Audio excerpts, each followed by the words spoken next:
Some real talk. I guess I'll open your speech. First, just want to thank the students. I mean, the student section was really really good and had a lot of energy.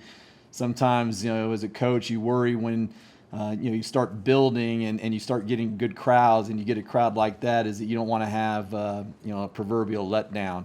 And luckily the first half we had that one little stretch there to end the half that we kind of just our intensity wasn't quite right, and I warned these guys what was coming. I mean, that's not the same Denver team that we saw last year, or who I've played against. I mean, a lot of credit to Jeff and his staff for what they're doing at Denver. I mean, that's they're doing a really good job, and they're playing really hard. They should have beat Utah Valley the other night, who beat BYU last night. And so just want to give him credit, because he's doing a hell of a job, and I know how it is when you take over jobs like that. It's not easy. And so, but the students, the fans, hopefully we can just continue to build off of that. It just makes it such a different environment, and it's what makes it a really hard place to play. You factor in the altitude, and then you add the fans to it, especially the student section, because I think the energy that the student section brings, it gets the other fans a little bit louder as well. And so hopefully, like I said, we'll have a great turnout on Saturday. We'll need them on Saturday. It's a quick turnaround, having to play McNeese at 2 o'clock.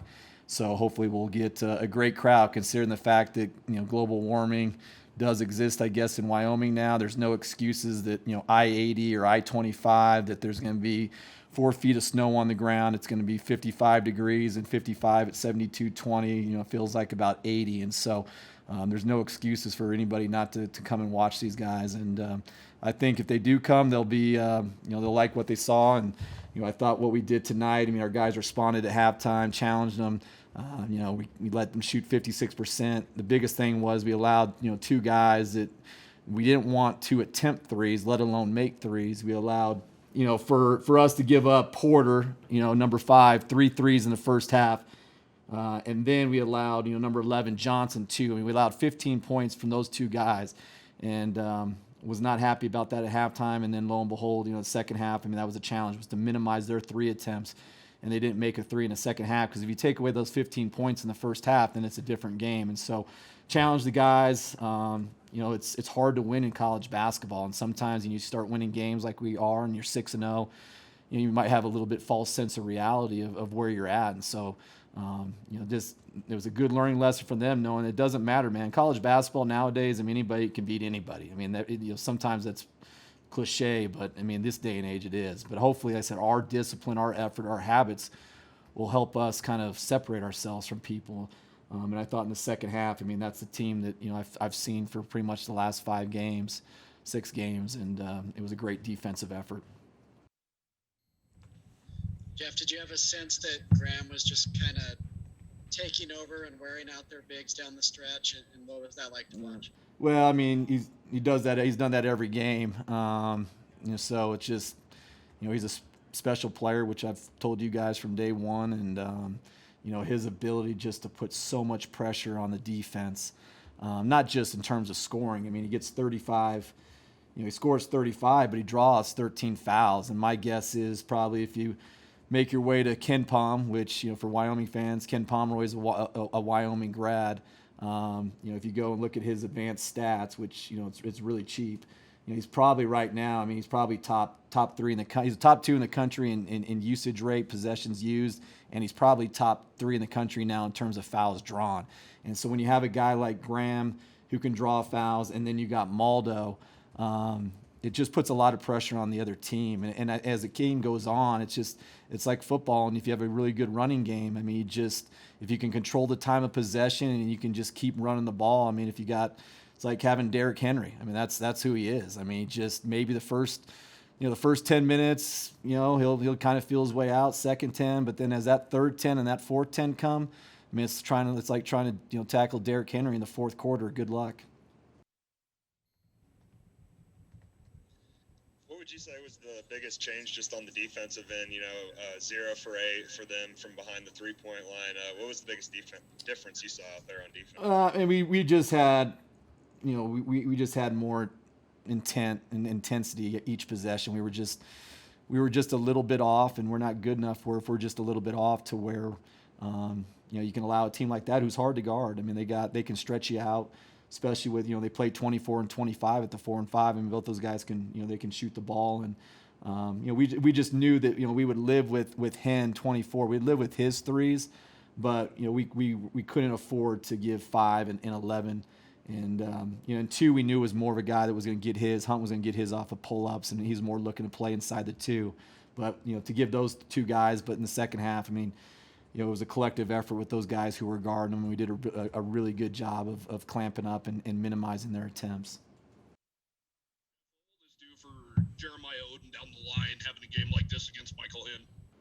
I think J.O.'s done that against Grand Canyon and Washington and Cal State Fullerton's bigs. I mean, those guys were a load. I mean, so for J.O., I just think every game just for him is a learning experience, and he just continues to grow, and he's a guy that tonight goes 1 for 6, but he's a guy that's in the gym all the time, and he'll be a guy that as time goes on, I mean, he's going to become a really good shooter, and when you're 6'9" and you can shoot the ball like he can, and you have his length and athleticism. I mean, those guys end up playing at a really, really high level and make a lot of money one day, and his work ethics, which will allow him to do that. But, for him just to continue to kind of push through. And I thought Hunter played really well in his minutes. He just got caught in some bad situations fouling-wise, but I thought he gave us a really good lift, when Jeremiah got a little tired. You guys good? Any more questions? Jeff, what does it say about your team when Xavier Dussel doesn't score a bucket and you guys, win like you did tonight? Yeah, I mean, that's the thing about X is that, even though, he goes 0 for 6, he plays 36 minutes. I'm not a big plus-minus guy. I mean, I think that stat can be a little bit misleading, but, he's a guy that, when he was on the court, we were plus 14. I mean, you put him on, on the other team's best guard, and, he usually doesn't make very many mistakes, and he's a really good defender, and he'll make shots. I mean, he got it back up to 40%. I mean, he'll drop a little bit now, but I mean, he's a guy that I don't worry about. I mean, he's got to continue to grow as a player, and sometimes he's his own worst enemy. He's hard on himself and gets on himself, and he's got to be a guy that even when a shot's not falling, I mean, he can impact the game offensively in other ways. And when you got a guy like him who spaces the floor, Drake, Wenzel, Thompson. It just makes life so much easier for Ike and Maldo inside. Y'all have had season highs in attendance each of the past 2 games. How excited are you to just see this place on a weekend game, like you said, with no weather restrictions keeping people from getting here? Yeah, I mean, it's what makes it a special place. I mean, it's a big reason why I came here is because I knew if you won here that I've seen it before that the people will come. One at Northern Colorado, really big, and people didn't care.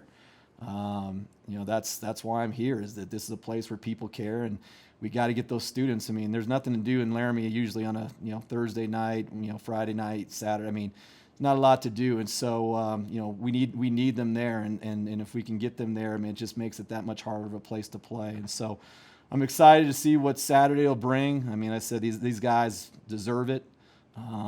They're a fun team to watch. They're a great group of kids. They represent this university and state. And so hopefully people from all over the state will make their way here on Saturday to support them.